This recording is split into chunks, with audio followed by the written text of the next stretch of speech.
Questi aggeggi sono fenomenali perché ti permettono di stare veramente dentro quello che stai facendo. Magari io ero seduto vicino a me, vedo il mio vicino di sedia che mi guardava e dice: questo sta preparando la relazione all'ultimo momento. Vero.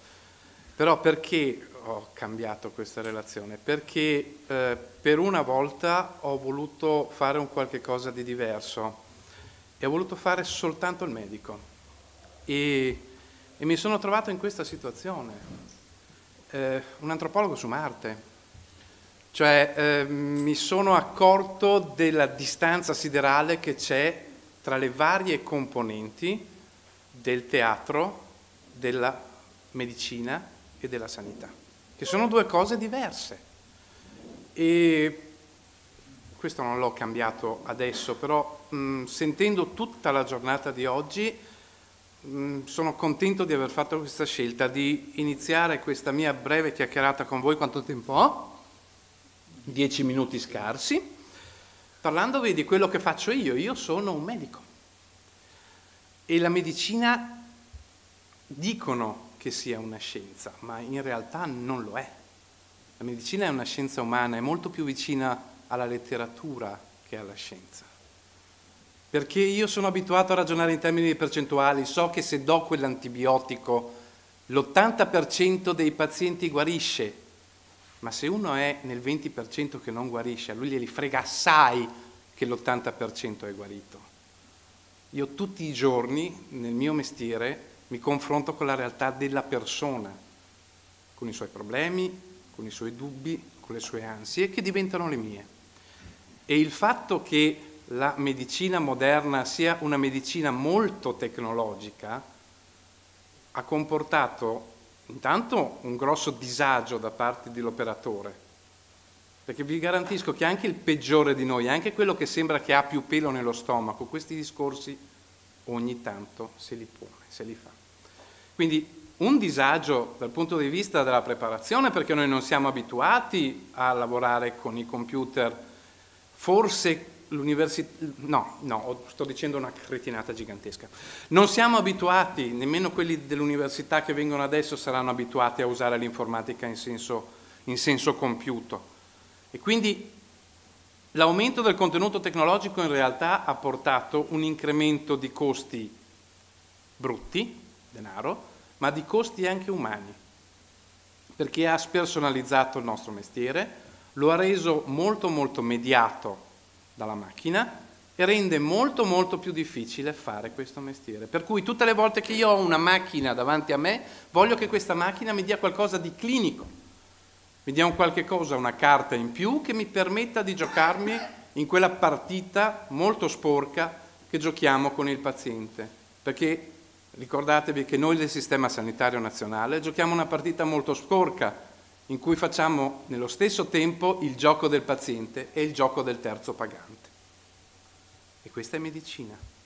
Ma parlando di terzo pagante si parla di sanità, che non è medicina, perché la sanità è un qualche cosa che indirizza l'attività medica per il bene della collettività, mentre la medicina parla del bene del paziente, o perlomeno dovrebbe essere così. L'e-health, bella questa parola, no? Omnicomprensiva. Che cos'è l'e-health in Italia oggi? È un qualche cosa di amministrativo. I flussi SDO, se va bene. Ma io non voglio questo, io voglio e-medicine, cioè io voglio usare le tecnologie dell'informazione per avere un miglioramento di quello che io posso offrire al paziente da un punto di vista della medicina. E quando parlo di screening parlo di medicina? È difficile riuscire a mettere lo screening nelle attività mediche, è un'attività della sanità, è un'attività dello healthcare, è un qualche cosa che viene deciso politicamente perché si presuppone che questa cosa abbia un vantaggio per la collettività. C'è un dibattito enorme se lo screening sia effettivamente un qualche cosa da utilizzare oppure no. soprattutto lo screening mammografico. Lo screening mammografico è probabilmente la cosa più difficile che esista, perché io vi garantisco da medico che il corpo umano non è tutto uguale. Se voi pensate la carotide, che cosa vi dice la carotide? Niente, è lì un tronco in cui passa del sangue. Pensate alla mammella, quanti significati reconditi ti porta. Qual è la percezione che noi abbiamo di un organo che ha un riferimento di genere, un riferimento sessuale, un riferimento dei figli? Tutti questi significati, tutti questi contenuti non sfuggono all'operatore della sanità. E pensate che il lettore dello screening vede le foto della mammella messo in una stanza buia, ma sa che cosa sta facendo. Lo sa, è difficile.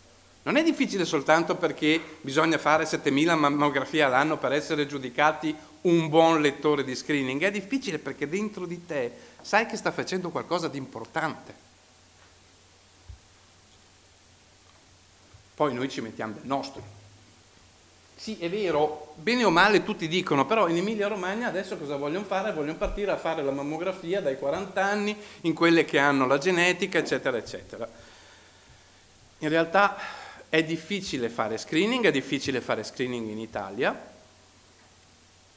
perché è una pratica che mi comporta una estensione su tanti di quei campi, tanti di quei fattori, che a metterli in una diapositiva devo restringere talmente tanto il carattere che si leggono anche male, perché c'è l'organizzazione, la prenotazione. Pensate, l'organizzazione coinvolge i comuni che ti danno la lista delle donne che sono nate dai 50 ai 69 anni, coinvolge gli uffici di prenotazione, ci sono i clinici che fanno la mammografia, fanno gli ultrasuoni, fanno la risonanza magnetica, il patologo che esamina il pezzo, i chirurghi. Tutte queste cose che cosa fanno? Creano dei documenti. E questi documenti, come spesso succede, intasano i canali informativi e quindi troppe informazioni, nessuna informazione. Io non riesco ad avere un quadro preciso di quello che sta succedendo in quel momento, sia per il paziente che per la collettività. Io ho bisogno di sapere se ci sono in qualche maniera degli esami precedenti. Ho bisogno di sapere perché sono stati fatti questi esami precedenti. Se questa persona ha fatto una mammografia perché si sentiva un nodulo, questa nel programma di screening non ci deve entrare. O perlomeno se ci è entrata, io lo devo sapere perché cambia la maniera di comportarsi. Io devo sapere dove ha fatto questi esami, quando. Devo averne un risultato, devo poter fruire di questi esami. Perché? E qui arrivano le percentuali famose, no? Perché ci dicono che usando delle mammografie di confronto la percentuale di richiamo si dimezza. E voi provate a pensare a una persona che fa un richiamo, scusate, in quei giorni che la chiamano telefonicamente, poi la chiama un energumeno del CUP e dice: signora, la sua mammografia c'ha qualcosa che non va, con il tatto tipico delle istituzioni italiane.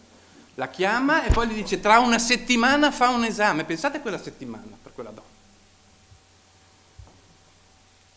Aumenta anche la sensibilità del lettore, ne vede di più se ha una mammografia. E allora che cos'è per me XDV? È cascato? Che cos'è? Un qualche cosa che mi dovrebbe arrivare a fare un po' piazza pulita di tutti questi casini. Io questa ve la regalo perché so che qui tra di voi ci sono molti di coloro che vanno a proporre i prodotti e dico: XDV è la tavoletta del geometra, sulla quale ognuno di quelli che si prende cura di quella posizione di quel paziente attacca un bigliettino. E questa tavoletta del geometra ce l'abbiamo a disposizione noi, ce l'ha a disposizione il paziente, ce l'ha a disposizione la sanità pubblica, in maniera che noi abbiamo una tavoletta sempre aggiornata, sempre fresca, sempre pronta, con tutto quello che ci serve. XTV per me dovrebbe essere un qualche cosa che riesce a mettere tutta questa informe, questo blob informe di documentazione all'interno di un processo coerente e canalizzato, centrato sulla figura del paziente. Ed è un qualche cosa che mi dovrebbe dare un aumento, sì, dell'efficienza, ma a me come medico mi deve dare un aumento della qualità. E questo è un passo difficile, perché tutte le volte che entra un pezzo nuovo all'interno del nostro lavoro è fatica, è problema, devo confrontarmi con un qualche cosa di nuovo e devo essere appoggiato, devo essere istruito, devo essere supportato. Questo è fondamentale. Per me questa è una speranza. Vi ringrazio molto.